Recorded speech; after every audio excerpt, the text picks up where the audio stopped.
seeing each other as equal will benefit everybody, but seeing equal means treating other countries, criticizing us as equally inappropriate or appropriate as us criticizing them. We've been conditioned to be emotionally triggered when someone who is American talks negatively about another country, even if it will, for example, expose corruption of a government and in turn aid the abundance of freedom for their citizens. Americans are weird. There's this thing that Americans do that other countries don't do or do far less. The UK and parts of Europe, like Germany as well, also do it. It's clearly a Western problem. What is this thing? Well, basically, Americans can't help themselves from saying we're the worst at said thing compared to other countries. What's an example of this? Well, a group of mutual friends are all listening to a podcast, and the host of the podcast mentions that China citizens don't actually own any property because it's all technically owned by the government. Then one of the friends listening to the podcast impulsively says, "We have bad landlords too, man." Now, for the sake of this example, the negative thing that I mentioned about China doesn't actually need to be true. You just need to understand it's true for the sake of the example, right? It could be something that China actually does that's negative or something fictional, but that's not the point. So, another example, a white South African talking about how South African politicians, certain ones of them, run on a campaign promoting the killing of Saltese, or white South Africans as we'd call them in America. The name of the type of South African I was referring to is actually Afrikaner. What I had said previously was Soti. I just want to correct that for the record. Then one of the people listening, who would be an American in this case, can't help themselves but to defend the South African politicians, saying something such as white South Africans are just as bad as white Americans, or something along those lines. Now, this example is actually from this YouTuber Serpent ZA, and this one actually is legitimate. That's actually happening in South Africa. So, the point. Imagine two cooks in a Chinese restaurant listening to a podcast of a non-American. Just for the sake of consistency, let's just say this podcast host is Chinese, just like the host in the other example. The other examples were American. And the host says how much the American banks are corrupt. And then one of the Chinese chefs listening just can't hold back and has to say, well, our banks are pretty corrupt here too. No, that's not likely. It's a legitimate issue they're hearing about another country, and most likely they don't get emotional one way or the other, but just find the issue to be interesting and informative.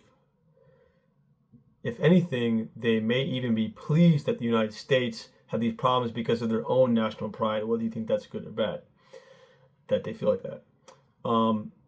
This is what's common in other countries that don't sniff their own farts like we have seemed to learn to do here in the last few decades. As Americans, we seem to have been conditioned from an early age to be triggered emotionally when someone not from a different country, in other words, somebody who is American and usually white, but not always, says something negative about that country, whatever country it may be that's not America.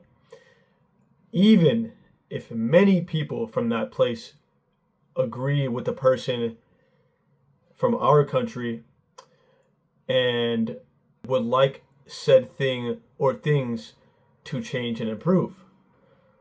Said things being the thing that the American brought to attention. I can speak from experience, as I am born and raised in San Francisco. So for those of you who don't already know, San Francisco is really bad when it comes to things like virtue signaling and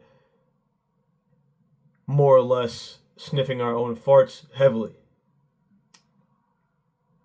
And I can tell you, just about every teacher I've had, if not every single one of them, has in one way or another convinced me that we should be guilty and Americans are shitty to some degree or another. Now, they all do this to varying degrees, but it is nonetheless present. All of their ideas line up if you ask them all the same question. It is a sign of lack of diversity of thought, aka an entire city of an echo chamber, more or less. Obviously, you will find outliers, but it's pretty bad here, to be honest. In terms of those, it's pretty bad. But that's another discussion for another time. I just wanted to mention it because it's relevant to what I'm talking about in this video. It's actually kind of disrespectful if you think about it. Why do you feel so high and mighty that you feel you can dismiss problems that many people residing in these other countries would like to be known to the rest of the world? For example, free speech being suppressed in said city, in said country.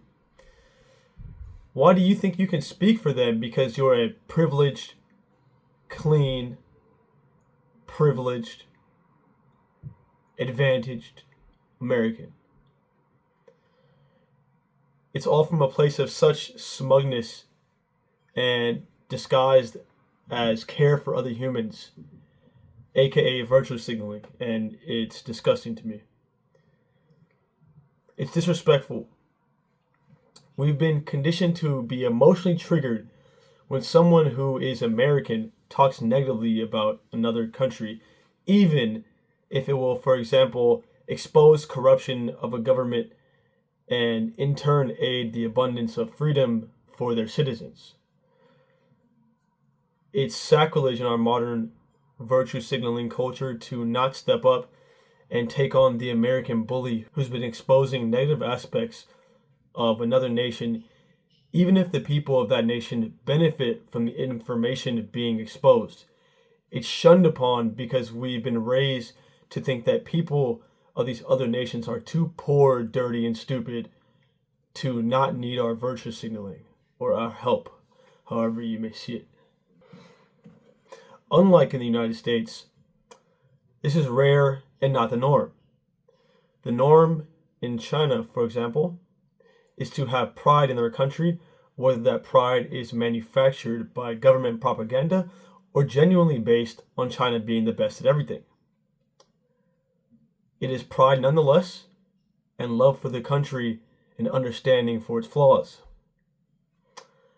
Unlike China, we have the privilege to openly criticize our government and even make fun of our leader, and we act as if we are as oppressed as China or Brazil, while simultaneously acting as if we do not have those freedoms and like they do have those freedoms. If we love our country will love us. And that also includes the people who have came here from other countries and perhaps made a better life for themselves. I don't just mean white people or black people. But love doesn't mean to just accept. It also means criticizing when necessary and pushing for change. But it also means not actively looking for problems in every aspect of our nation to the point where we start seeing problems that are not there and start to hate our country for things that we actually have better standards for than other countries, like the amount of freedom of speech available to us, for example. Why am I making this video? Because this affects everybody involved, whether you are the savior or the in need in the story. Seeing each other as equal will benefit everybody, but seeing equal means treating other countries, criticizing us as equally inappropriate or appropriate as us criticizing them. Let's have a little healthy competition and rivalries, I guess, in a fun way. Let's have some national pride. There's nothing wrong with that. There's a reason people come here. And yeah, you don't always need to knock on other countries either. Anyways, how do we fix this indoctrination, so to speak? Well, stop accepting these teachers pushing their values onto students and use your metaphorical votes to make it the norm to just teach them the core disciplines, e.g. the maths, the sciences, etc. The classes their parents actually signed them up for. With this said, are there any things I would like to add to the video? Yes. Video recommendations.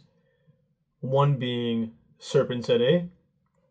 He's a white South African who moved to China in his early 20s, who loves China, but has negative things to say about it for the reason of exposing the Chinese government corruption, because he loves the Chinese people and lived there for over 14 years with his buddy Sea Milk, also known as Laowai 86, and they have an amazing documentary,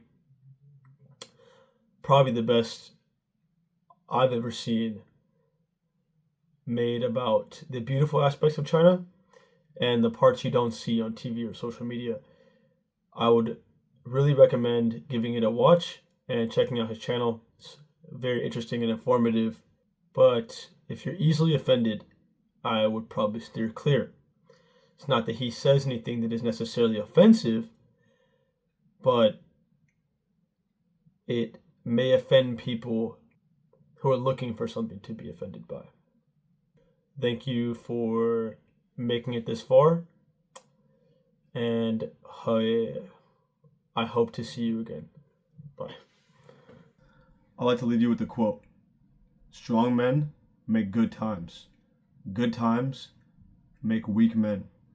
Weak men make hard times. Hard times make strong men. I invite you to let me know in the comments why I think this relates to the video I made today. Have a great night or day. See ya.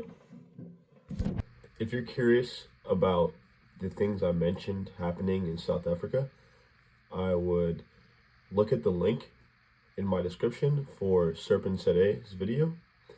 He describes it in great detail.